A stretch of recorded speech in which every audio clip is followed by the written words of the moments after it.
Hola a todos. Tengan de mi parte un saludo de paz y bien. Hoy vamos a mirar los trastornos de la conducción que corresponden a lo que se denominan los hemibloqueos. ¿Qué son los hemibloqueos? Antes de eso, que la rama izquierda del ventrículo tiene una subdivisión. Una, que es la amarilla, llamada fascículo postero inferior, y tenemos la azul, que se denomina el fascículo antero superior. Cuando se altera la conducción en una de estas ramas, ya sea en el fascículo postero inferior o en el fascículo antero superior, es lo que se denomina hemibloqueos. También hay una tercera parte de los hemibloqueos, es cuando el fascículo antero superior se asocia con la rama derecha y las dos son las que tienen el bloqueo. Entonces diremos que este es un bloqueo bifascicular que corresponde entonces al bloqueo de la rama derecha y al fascículo de la rama antero superior.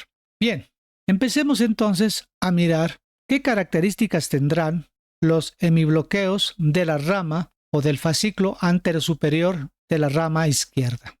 Las porciones anteriores y superiores se demoran en activarse unos 45 milisegundos y la porción lateral alta, su activación se retarda 30 segundos. Bueno, esta es una teoría, pero que de pronto nos va a ayudar un poco a comprender cómo son estas características electrocardiográficas. Pero si hablamos del hemibloqueo anterior, decimos que hay un bloqueo de la rama del fascículo antero superior de la rama izquierda, y esta parte más o menos que está en verde es la parte última que se va a despolarizar y de forma lenta. Las demás lo harán en forma rápida y normal.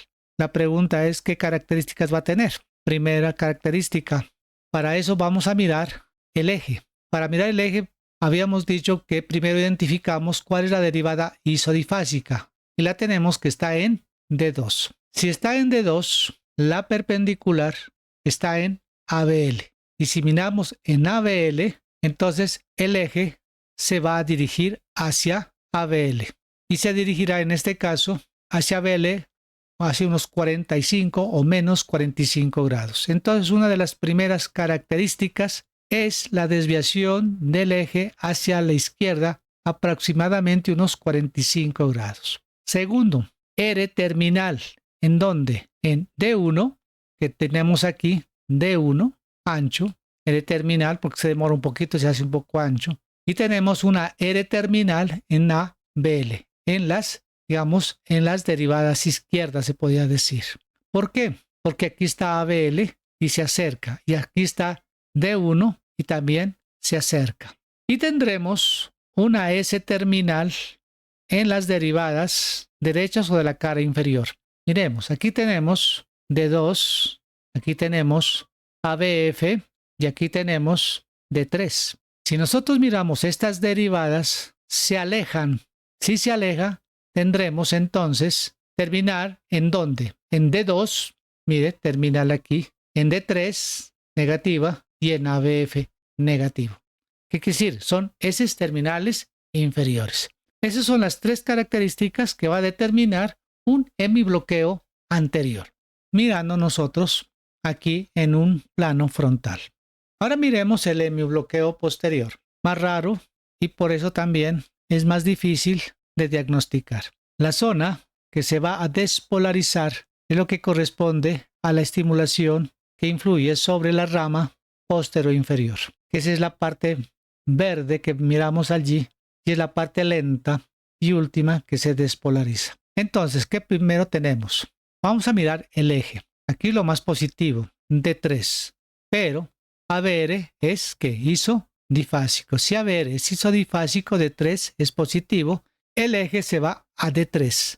Y si va a D3, el eje se desvía a la derecha, mirando a la derivada D3. Si miramos aquí, primera característica. Y otra cosa, ¿no? Es un cambio súbito. Segundo, ¿qué miramos? D2, ahí estaba, aquí estamos con ABF y aquí tenemos D2. Son las derivadas de la cara inferior. D2, ABF, D3. Se acerca. Si se acerca, tendremos una R alta terminal. Entonces tenemos D2, miremos aquí, tenemos D3, R y AB, F, están positivas. Y tendremos aquí entonces D1. D1 se aleja, pero si nosotros miramos en D1 hay una positividad y una negatividad, pero la S es mayor que la R. Tiene que ser la S mayor que la R, porque el dominio es que más se aleja que se acerca. Aquí tenemos ABL.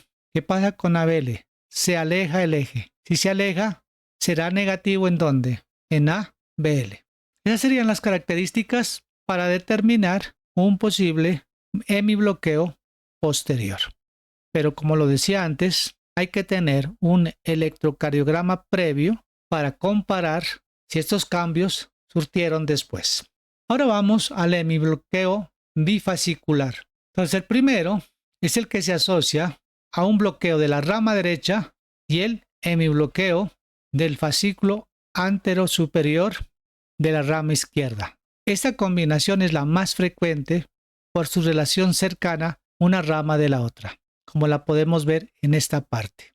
Entonces habrá un bloqueo de la rama derecha y un hemibloqueo de la rama anterosuperior. También habrá un bloqueo de la rama derecha y un bloqueo de la rama posterior, que es mucho más difícil de encontrar.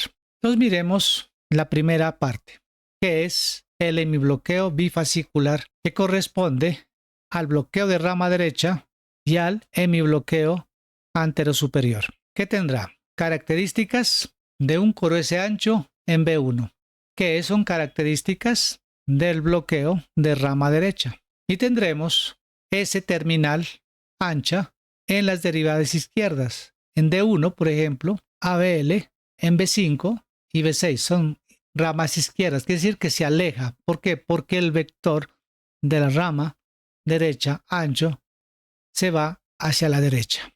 Entonces va a ser negativo en las izquierdas.